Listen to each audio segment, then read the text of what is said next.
Thanks a lot for coming in. Good morning. Happy to be here. Something about this community appeals to you? This is a wonderful place to live. For Kelowna Now, this is Camp Mulgat.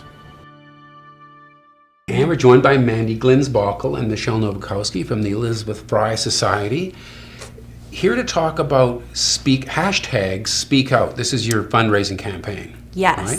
Fundraising and awareness. All right. So two things going on there. And this was all planned for months, but this ends up happening right on the heels of some interesting news that developed in Kelowna with our RCMP, where it turns out that an extraordinary number of people that are coming forward with sexual assault complaints get dismissed as unfounded complaint, as though it was made up or something. 40% of them. Yeah. So it was probably pretty upsetting for you guys to hear about that. Absolutely. Mm-hmm. Yeah, we knew it was bad, but so it wasn't too surprising, but because it's like that nationally. But it was disappointing. The good news in it is that it sort of gets people's attention onto a topic that sometimes people would rather not discuss. So you're feeling okay about taking advantage of the fact that people are paying attention right now and drawing that attention to your campaign. Absolutely. It's really timely for us to be launching this campaign now. And really the point of the campaign is to activate this whole community in a larger discussion about sexual violence and assault here in Kelowna. And from talking to you guys, I get the sense that it is happening a lot more than we care to think about, right? Absolutely. I mean, we're hearing now about cases where people come forward and they don't get believed, but apparently quite a few cases happen and the person doesn't even feel like they even want to come forward. Yeah, under 10% are reported to police. In fact, some stats show 6 to 8% getting reported. I hear you saying, I find that hard to believe. That's that few. So for those number that came forward, there's another 95% that just didn't want to even carry it anywhere. Which gives you a sense of how brave it is for those people, those women, mostly women, that come forward. It's a really Absolutely. difficult thing to do. So why is it that so many would feel that they should or decide not to come forward?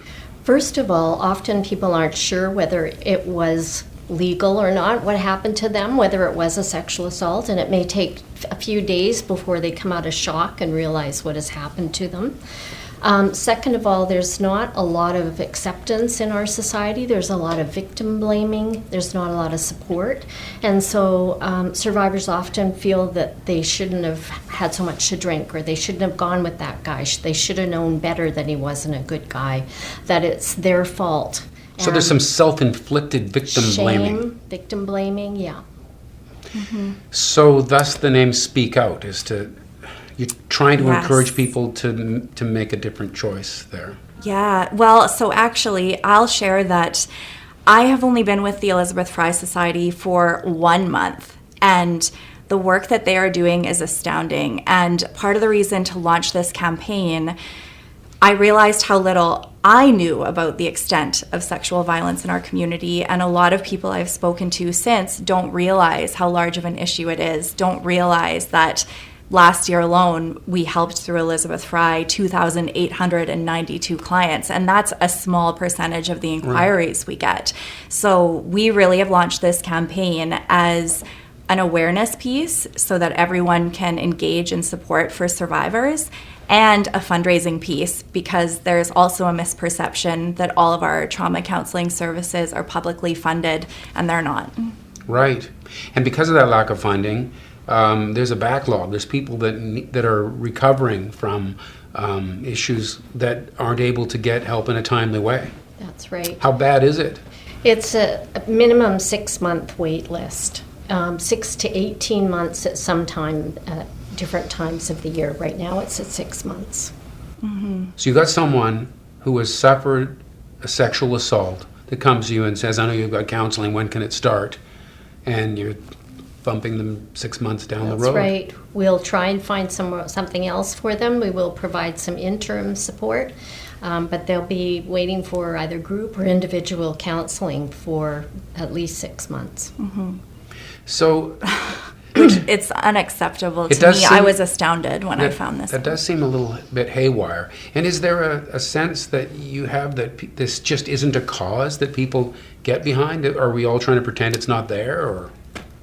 I don't think so. I mean, I'll say every conversation I've had with anyone since launching this campaign, people are first of all in shock that we have a 6-month wait list, because I think they just don't realize that it's there until we talk about it.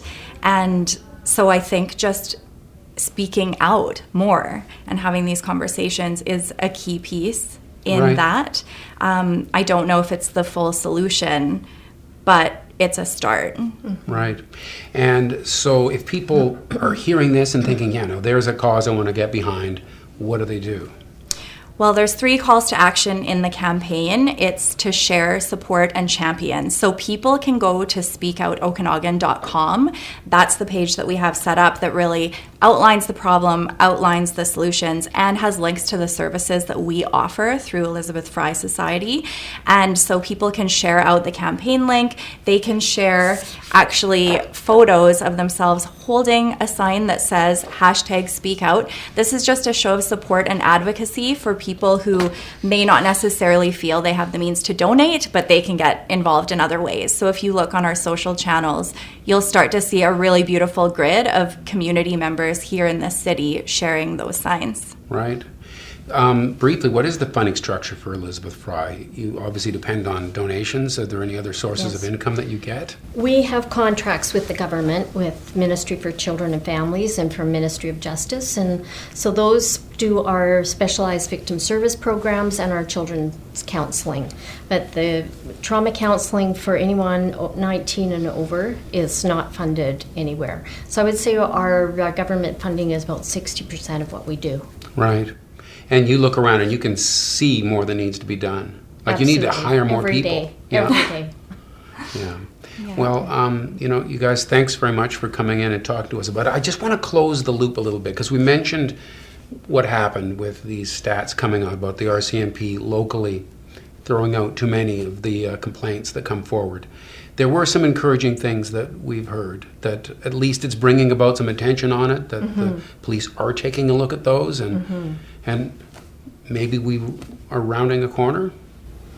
Are you I'm hopeful. Yeah. I'm going to keep watching. I'll jump for joy when I see it on the ground making change. Right. Right now, I'm hopeful that we can up the amount of services we can provide and get rid of this wait list. Terrific. Definitely. All right. Well, thanks for coming in, you guys, Thank both of you you. so much. Thank you. All right. And thank you for watching Kelowna Now.